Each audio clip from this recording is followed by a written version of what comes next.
Coach, what led to the decision to put Trey in today? Trey's a good player.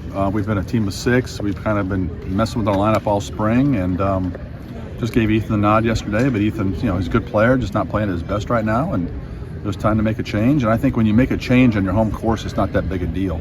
When you go to opposing at tournaments and everybody's played one practice round and you have one guy play the first round, to sub takes a lot of courage because that one guy's had an extra round on the golf course than somebody else.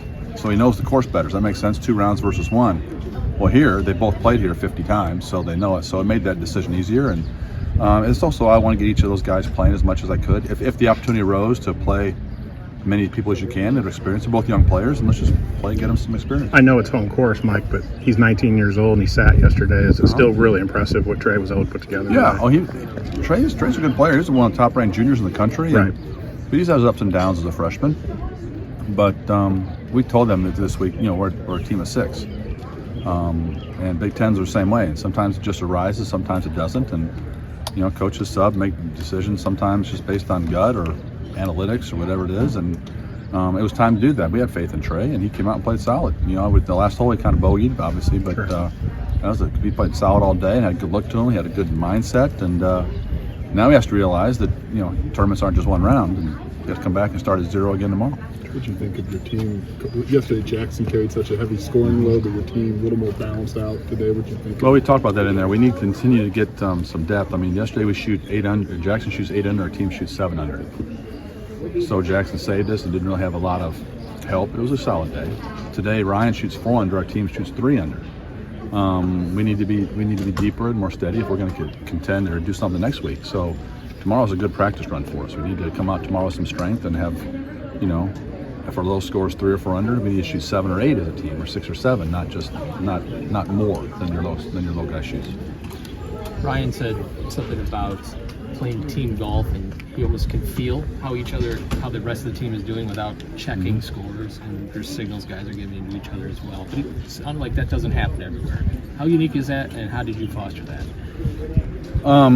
Well, I'm a big believer. I learned this a long time ago. Any organization or family or business, when you work with people, there's like an unseen energy, and it's got to be positive. It's got to be accountable. It's got to be encouraging. And any negativity, any kind of negative vibe, or any kind of just Debbie Downer, it's amazing how that spreads. It's you can't really explain it, but there's an energy in there.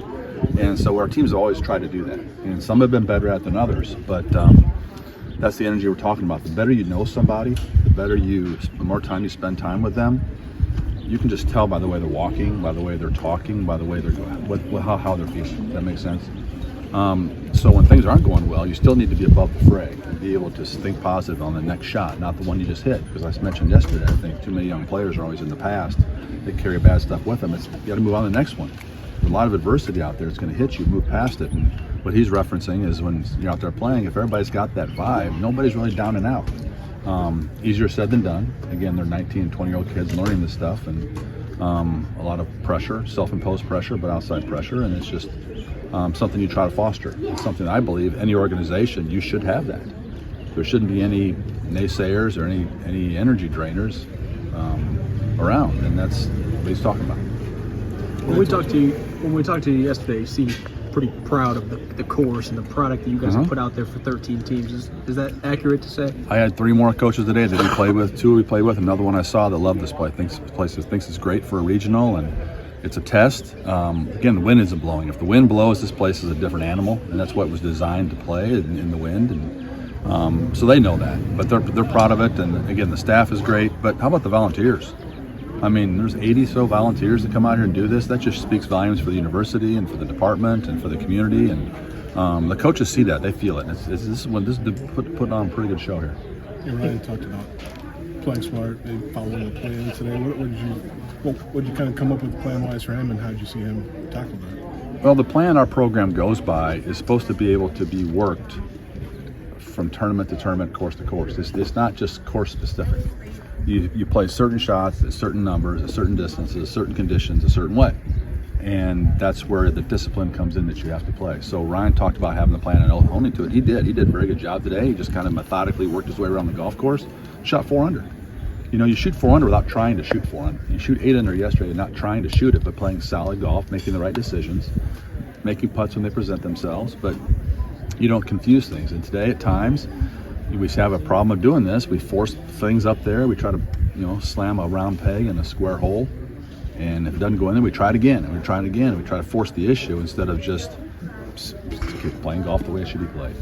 From strength, from optimism, from accountability, like I talked about, but correctness for percentages. There's times when you have to make changes and kind of throw that away, but that hadn't been that time here yet. And so Ryan did it well, and we need everybody to do that well. Is he a guy that can go out there and kind of follow that plan just kind of take a methodical approach?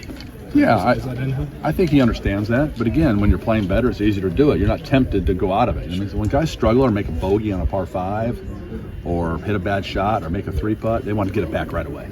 Or make a double bogey, then they got to get 2 shots back in the next hole, and that's not the way it works. You still stick with the plan.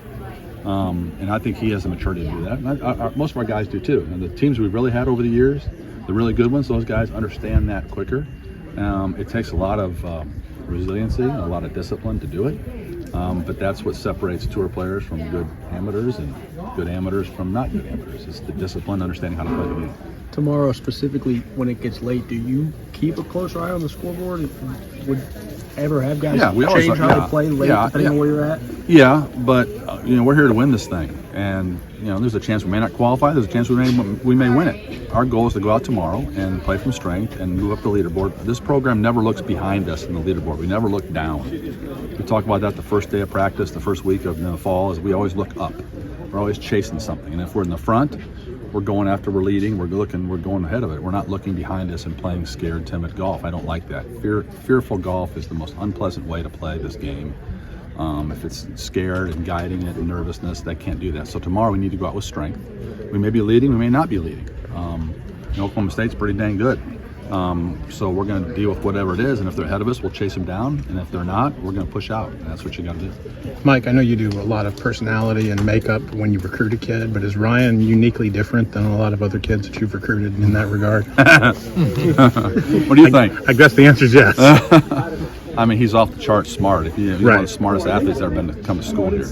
And he owns businesses and runs businesses in high school. I mean, this kid's can be very successful whatever he decides to do, but sometimes he uses that intellect. Get in his own way sometimes? Yeah, gets in his own way, and he tries to creates problems without trying to. Does that make sense?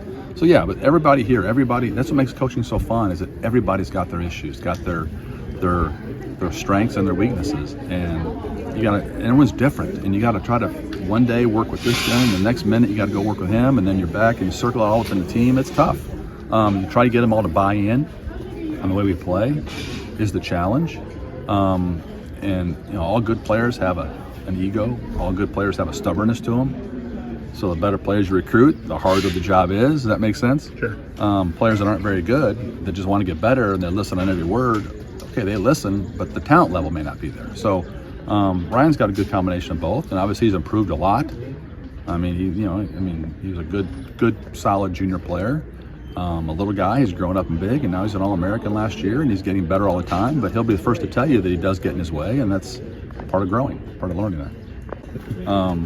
Again, I can sub last night for the first time. I've never done that before, really, until last night. But I can't sub during the round. I can't call timeout. I can't, if somebody's struggling, like in football, I can't put an extra lineman on there to give the running back a little more room if they're struggling on the line, or I can't set 2 picks for my shooter on the baseline to get them open. I got to throw them out there, and they got to go play. And I got to work with them mentally and emotionally on the golf course to get them in that right frame to play. And then the physical stuff, if you do that during a round, all heck breaks loose. You need to do that in preparation. So they all give me gray hair, but that's why I'm got gray hair. Quickly, Mike, just from Trey's perspective, I know, again, he's 19, but how did he handle the adrenaline of getting out there and playing today after sitting?